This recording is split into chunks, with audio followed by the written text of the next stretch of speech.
I'm Inez Kudryk from the City of Toronto. My story, the story seems to be like a lot of people's story now here in the city. I took in a tenant under goodwill. They asked me to please take this guy who had been made homeless with his 3 kids. They assured me that they would take care of the property. They are actually on the lease with him. And I took him in, and for the first few months, he was great. They came, they cut the lawn, everything like that. And for the first maybe 6 or 7 months, he paid his rent on time. And then the problem started. He stopped paying. I had to take him to court, which meant, again, my lawyer's fees, my time spent, everything else. And then finally, 3 months later, it was paid by Toronto Welfare. Well, that only lasted a few months as well. So last October, October 2019, he stopped paying the rent again. I gave him the form the very next day to pay up within the 15 days. He completely dismissed it. So I had my lawyer instruct to go to the courts, to the landlord-tenant. So we took all the legal procedures. We got to the court finally in the November. Had to pay a girl to come as a witness to what he did next door, because police had been called to the house 35 times over the time period that he has been there, between him and his sons. One was a weapon, a gun in the backyard that she didn't know that it was a BB gun at the time. It was pointed towards her home. Police were all called. So this has been an ongoing situation. Not only that, but the City of Toronto stepped in because of all the junk and everything up the side, the smell of garbage, the rats coming around the property in a beautiful neighborhood. I have a work order against the property, and I'm not even allowed to go and take it out. I have to stay away. So even though it's my home, I have to pay everything for it, including the property taxes. I can't go and clean it up. I'm not allowed to go near it. He has all the rights, and I have none. So when we went to court in the November, again, it's the end of the day, and the adjudicator told us that we would have to start, adjourn maybe until the next day. That was my understanding. Well, that next day didn't start again until January. So again, months and months of him not paying. Finally, we got a decision that he would be evicted. They gave him instructions on how to pay and whatever. That time period came and went. So I followed the legal rules again, and I applied to enforce the order that they put. I went down to the sheriff's office, paid my $360, and we were only maybe 3 days short of having him evicted when the emergency order came in. So he's still been there since March, April, May, June, July is where we are. August now, paying me no rent, no utilities. He's actually been doing some Airbnb-ing, which is illegal as well. He put up a wall. He's collecting CERB. He's bought a new car. It's in his driveway, but I'm not getting any of my rent. So I call this a sanctioned mugging, that this has been allowed to go on, that this is my hard-earned money. This is my investment. I'm allowed to do nothing. But the government has found ways to give money for commercial landlords to at least subsidize them. But residential small are not. So we can all lose our homes. And during a pandemic, we've been asked to support another family. And if I'm going to support another family, it's not going to be that one. So again, we've been forced against our will to take care of a family that I don't even like. This is all wrong. I want to see this changed, and I want to be given back the money. Not maybe the money from the beginning, because that's an issue that I took and a responsibility. But from the time of that pandemic till now, why is he my responsibility? And I want to make sure that the word gets out about this. I'm disgusted by it. Also, on his lease, he had to pay the water and the sewage bill. He hasn't paid any of it, which had me knocked off my property taxes too, because if you don't pay them, they take you right off. So the water and utilities hasn't cleaned up. The backyard grass is like this. He's supposed to be cleaning everything. He's doing nothing. He just gets to sit there and do nothing and buy a car.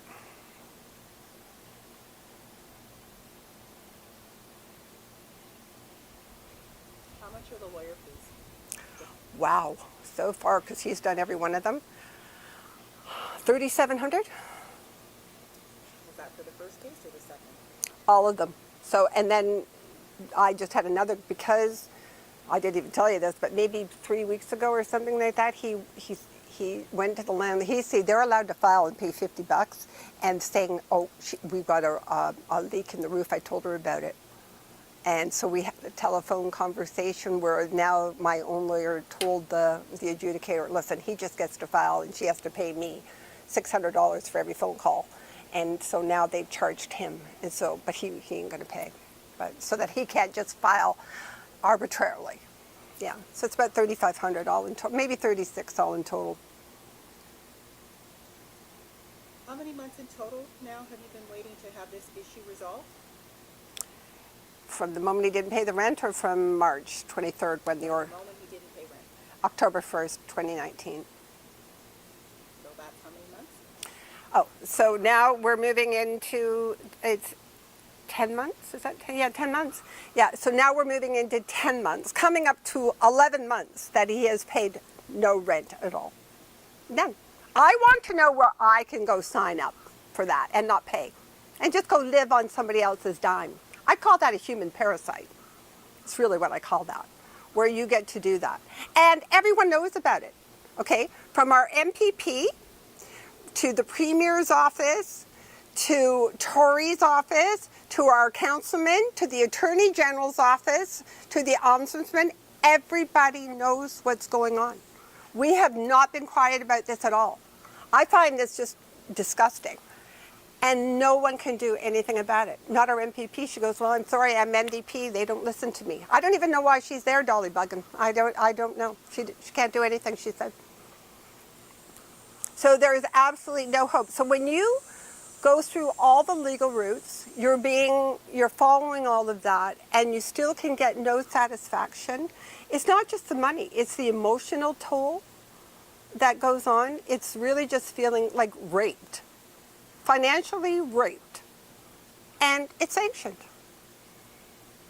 It's sanctioned. How has this impacted you financially? Well, let's put it this way. It's over $30,000 and counting, okay? It's over $30,000 that I would have been getting. See, they just think that, oh, well, you know, it's nothing. Well, that's my money. Do you know what I mean? That's my hard money. What do you think? I still work, but I'm also a senior citizen myself. I'm 66 years old. So, I mean, I could be at home, you know, but I'm supporting, you're making seniors now support another family. So you are a landlord who also works. Yes, yes, and pays her taxes, and pays property taxes, and pays her income tax on all of it. Yes, I pay absolutely everything. And this is what you get. I don't, it favors the ones who just want to rip everyone off. It's not for the people who go to work every day, pay their taxes, and are responsible citizens. That's not who gets the help. What do you think should happen to people who do not pay their rent? Do you think they should be allowed to go through the process and then not compensate the landlords? What do you think that maybe should happen to them as far as our laws are concerned? Well, I consider this, again, different. Had this just been a pandemic related, I would have found a way to work this out to get them the money, because it's not like I'm not sympathetic to what's going on. But this started long before the pandemic, okay, long before. He works under the table. Everybody's aware. Like, there isn't anyone who's not aware. So if I went into a store and I went and took a roast beef dinner and I took it away and didn't pay, they'd arrest me. Okay, I'd be arrested. But he's not allowed to, nothing. Oh, too bad, so sad for you, you know, I'm sorry you're bleeding, but don't bleed on my paper. That's how I kind of feel is what they do to us, right? But they're stealing my money. He knows there's no consequences, and that's the issue. He knows there's no consequences. Okay, there's consequences for me, by the way. If I don't pay the mortgage and the property taxes and everything over there, they'll repossess the house. So there's consequences for me. Yeah, yeah. It's fraud is what's going on. They signed, the tenant signed on, and they have not fulfilled their end of the obligation. I had to fulfill mine. I provided the house for them, and they haven't paid the rent on it. That's fraud. Yeah, that's fraud.